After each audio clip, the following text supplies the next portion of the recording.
通勤通学中の皆様おはようございます。プクタの世界一時ニュースの時間です。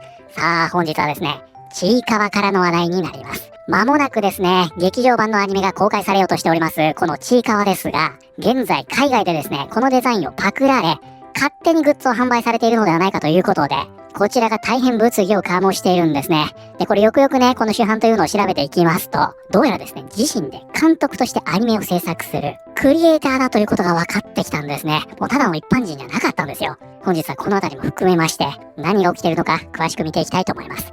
この番組は海外のホットな時事ニュースをお届けします。通勤通学のお供にちょうどいいチャンネルとなっていますので、ぜひチャンネル登録お願いします。さあ、それでは本題です。こちらね、見えておりますが、皆さんちいかわご存知ですか？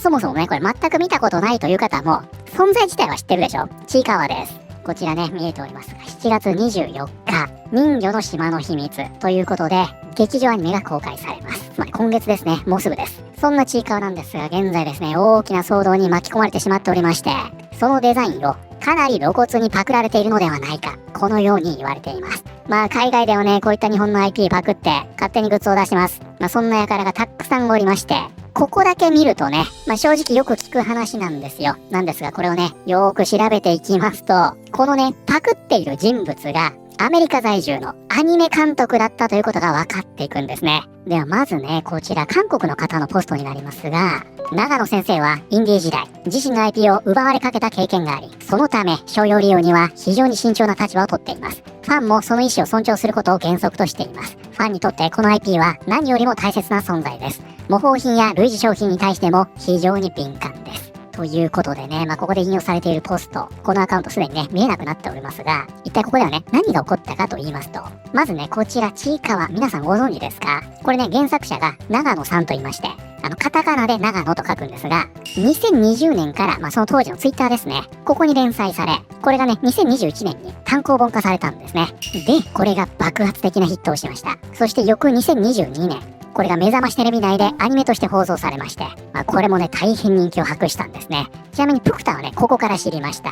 人にお勧めされまして見始めたんですけどね、これが見てみるとね、癖になるんですよ。なので、ここにね、見えております、8割っているんですが、8割がね、声変わりするくらいまで熱心に見てましたね。ちなみにプクタはね、ここおりますが、うさぎ推しです。大好き。ちいかわというとね、このビジュアルから幼児向けなんじゃないか、そのように思われて敬遠されてる方いらっしゃるかもしれませんが、意外にシュールな世界観で、結構ね、いろいろ考えさせられたりもするので、1話ね、非常に短いです。もしこの絵柄で敬遠されてる方いらっしゃいましたら、ぜひね、ご覧になってみてください。面白いですよ。こういう風に生きていたいなと思わせるような世界観となっています。そして現在はですね、このようにね、劇場で上映されるまでになったこのちいかわ。このデザインね、もう一度よく見てください。いきますよ。はい、こちらです。このようにですね、チーウォーリアーズという、これぬいぐるみのキーホルダーなんですが、この制作プロジェクトが発表され、こちら、支援を呼びかけてるんですよ。で、こちらね、このプロジェクトについてとありますよ。こちらね。ようこそチーウォーリアーをご紹介します。小さくてふわふわで、そして勇ましい。このぬいぐるみキーホルダーたちは、どんな冒険にも出かける準備ができています。お気に入りのキャラクターを持ち歩いてアピールできる商品を作りたいと思っていました。可愛らしさと勇ましさを兼ね備えた完璧な存在です。ということで、この下にね、商品説明というのがあるんですが、これですよ。これがね、キーホルダーになっているぬいぐるみなんですね。サイズ感的にはね、こんな感じ。これですね。どうですか皆さん。これがね、ちいかわです。そしてこれがチーウォーリアーです。やってますね、これ。これ、やってますよね。で、この下見ていきますと、このようになってるんですね。そしてね、こちら、いわゆるクラファンなので、サポートの額が増えれば増えるほど、様々なコンテンツがアンロックされていくと。このようになってるんですね。でね、これ見てください、これ、ほら。これモモンガでしょ？ほら、これですよ、これ。非常にね、気の強いキャラクターなんですが、こう見えて。めっちゃ可愛いんですけどね。これ、ただの色違いじゃん。2P キャラ、1P、2P ですよ、これ。いや、もうひどいでしょ。こういうことなんですよ。で、このね、チー、これはもう分かりやすいでしょ。もう完全にちいかわのチーですよ。じゃあこのね、下のウォーリアーズって何なんだって話なんですが、実はですね、これにも原作があるんですよ。それがこちらですね。ウォーリアーズと、こちら、ウォーリアーキャッツとありますね。このことなんですね。そしてこちらがね、公式サイトになりまして、ここね、ウォリアーキャッツとありますね。これオフィシャルサイトなんですよ。このようになってます。これ一体ね、何なのかと言いますと、この野良猫をモチーフにした小説シリーズなんですね。で、これがね、エリー・ハンターという名前のチームによって執筆されているということで、膨大な数の作品が存在すると、こういったものなんですよ。で、こちらね、その界隈では非常に有名な作品となっておりまして、いわゆる二次創作とかもかなり大きなコミュニティとして形成されているんですね。つまり、公式以外からも様々な作品が出ていると、こういったものなんですよ。そして、このウォリアーキャッツとちいかわ、これが合体したのがチーウォリアーズと。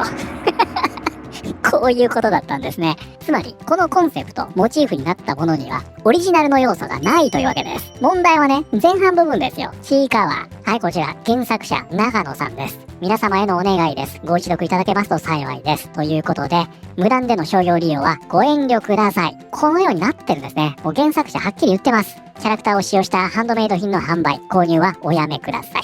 ということで、アウトこれね、アウトです。ダメなんですよね。当たり前ですけどね。で、こちらね、韓国の方がね、ちいかわが人気なんでしょう。これ本当ね、問題視しておりまして、これはただ、日本のキャラクターを真似しただけの粗悪品じゃん。日本人のみんな、頼むから問題にしてくれ。ということで、まさにこちらがね、本家ですよ。ちいかわ。そしてね、右に見えますのが、チーウォーリアーということで。これをね、やってないと見るのは、さすがに無理があるんじゃないかなと思いますね。普通の感覚から言えば丸パクリじゃんということになるんじゃないかなと思います。じゃあね、一体これ誰が主導してるのっていう話でしょ。今回ですね、ここで2人の登場人物が出てきます。まず1人目、こちらジェシカ・ニフティという人物で、私のエナメルピンのキャンペーンが来月始まります。親しい友人のショーチュン・コカトゥとそのキャンペーンとのアーティスト同士のコラボができることにとてもワクワクしています。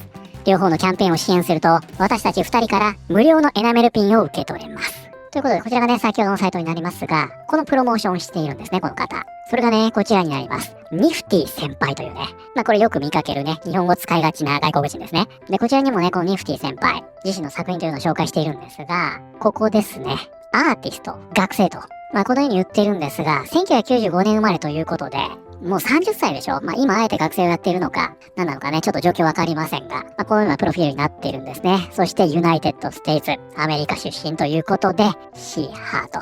で、このニフティ先輩、ここね、ジェシカとありますんで、これが本名でしょう。この人が、このね、プロモーションをしているんですね。ただこれは、コラボということでプロモーションをしておりまして、このチーウォーリアーズは自身の作品ではないんですね。自分の作品はこちら、ウォーリアーズのエナメルピンシリーズ。これなんですが、この方がね、非常に親しい関係にあると。その人物がこのチーカーウォーリアーズというプロジェクトを始めたため、自身と一緒にね、コラボして、このプロモーションに参加している。コラボレーターという位置づけのようです。じゃあ、このね、ジェシカさんが非常に親しいと言っている当事者、一体誰なのかという話ですが、それがこちら、ショーチュン・コカという、これ、オウムですね。で、ニックネームとしてね、チューンと言っているようですので、以降ちょっとこれ長いんで、チューンとしますね。今回のチーウォーリアーズというのは、この人のプロジェクトなんですね。で、ここにね、プロフィールがあるんですよ。チューンは、エジプト出身の映画制作者、ディレクター、プロダクションマネージャー、そしてアーティストである。現在はニューヨーク市に在住している。ということで、どうやらですね、この人物、ニューヨークに在住する、エジプト出身の映画制作者、アーティストであるということが分かってくるんですね。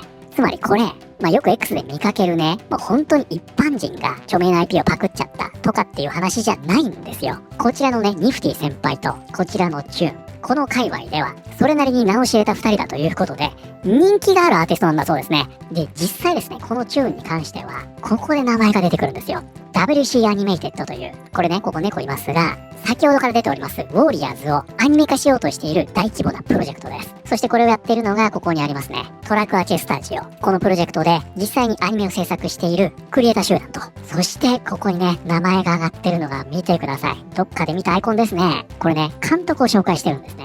チューン、総監督、ストーリーディレクターということで、ディレクターのトップにいるのが、このチューンなんですよ。ね、ただの一般人じゃなかったんですね。そしてこちらね、そのプロフィールになりますが、チューン、ね、シーハート、ね、その高いご意識はどこか別の方に向けた方がいいんじゃないかなという気もしますけどね。大人、エジプト系、ユダヤ系と。こんにちは、私はショーチュン・コカトゥ、通称チューンです。ニューヨーク市在住のエジプト系映画制作者、ディレクター、脚本家です。趣味でイラストも描いており、猫やドラゴン、その他の動物を描くのが得意です。ということで、この下にね、関わっております様々なプロジェクトが紹介されています。で、ここね、インスタもありまして、このようなね、作品群が紹介されていると。でね、こちらです。WC アニメイテッド。YouTube チャンネルもありましてね。つまり彼女の監督作というのが、ここで紹介されているんですね。で、現在ですね、こちらのチューン氏。これ収録時点で昨日までポスト公開されていたんですが、現在ね、これポスト非公開となってしまっておりまして、彼女の主張というのが見れなくなってしまってるんですね。で、それをね、こちら、たまごさん。彼女の主張というのをまとめてくれているんですが、日本語の古い投稿の内容をよく知らなかった。ちいかわのキャラクター自体は使ってないし、公式と関係があるとは一切主張していない。アートスタイルは著作権で守られていない。すでにちいかわ風グッズはたくさん出回っているし、公式以外のパロディやトリビュートも多い。つまり他の人もやってるだろうと。これは自分が好きな2つの作品のトリビュートであって、ハラスメントや脅迫は絶対にやめてほしいと。で、プクタもね、実際彼女のポストというのを昨日見てるんですが、健康上の理由で、この議論から一時抜けますと、そんな話もしていました。そしてその後出した見解が、このたまごさんが共有してくれていた、こちらの主張だったんですね。そしてその後どうなったのか、彼女はですね、X から逃亡しまして、こちらね、バッカーキット、要はクラファンです。これは継続すると。このようになってるんですね。そして現在ですね、こちらでは、25,025ドル集めておりまして、これすごいですよ。ちょうど400万円ぐらいですね。このくらいを集めているというわけですね。で、恐ろしいのがですね、これ、現在も増え続けています。こちらね、たまごさんのリップちょっとね、見ていきますが、悪質すぎると。なんでこういう人たちって自分の完全オリジナルの作品を作れないんだろうね。いつも他人の商業作品を勝手に使って、第三者が海賊版作って搾取しているから、オリジナリティが退化しているんだろうな。あわあれ。クラファンや購入しているやからも同類なんだろうね。これね、実際購入してる人のコメントというのが、先ほどのバッカーキットで見れるんですが、皆さんね、超楽しみにしてますよ。この販売を。すごいでしょ。こういうクリエイターこそがファンアート作家全体に悪影響を与える存在だ。このクリエイターがちいかわの作者に対して失礼な態度をとり、日本のコラボ文化や慣習を尊重しようとしないのは残念でならない。そもそも買うやつがマジでどんな脳みそしてるのかが気になる。この人はね、被害者ずらせるところもパルワールドで笑った。海外の人だって有名になったらパクられてなんぼ。パクられたり転載されても、その分名を知られて有名になるんだから、むしろ感謝すべき、みたいなマインドのやつ多くてびっくりする。そう思うなら自分たちだけでやっててほしい。著作権を重要視している日本人の作品を巻き込まないでほしい。公式キャラ使ってないは無理筋すぎる。名前まで寄せて380万集めておいて、その言い訳はさすがに炎上するわ。現在はこれが400万になり、今現在も増え続けているというわけですね。はい、ということで本日はですね、アメリカ在住のアニメクリエイターが、ちいかわをパクり、勝手にグッズ販売。これが大炎上しているという話題を見てまいりました。いかがだったでしょうか。で、これ系の話というのはですね、これまでこのチャンネルでもね、様々なものを扱ってきました。インドでもいましたね、切り絵騒動ですよ。とんでもないすっとこどっこいがおりまして、こちらの動画ご覧になってない方、ぜひご覧になってください。もう本当にひどい話でした。で、今回の騒動に近いところで言いますと、ガレージキットの件ですね。この時に露呈したのは、こうやって海賊版を作るのは、私たちにちゃんと販売しないあなたが悪いんでしょ。こういうマインドなんですね。これガチで言いますから。だから海賊版作られたって仕方がないじゃない。こういった主張なんですね。で、こういうのをほっときますとですね、その著作権まで主張し始めますので、今回に関しては相手が一般人ではないということから、この長野さんサイド、ちょっとね、一発動いた方がいいんじゃないかなというような気はしますね。調子乗るんでね。ぜひね、これに関しましては、皆さんのご意見も聞かせてください。で、長野さんといえばですね、このチャンネル的にはね、ちいかわじゃなくって、ラッセン方面の長野さんいらっしゃるでしょ。ちょっとマイケルの件でご連絡差し上げておりますので、スタッフの方、ご確認いただいてよろしいでしょうか。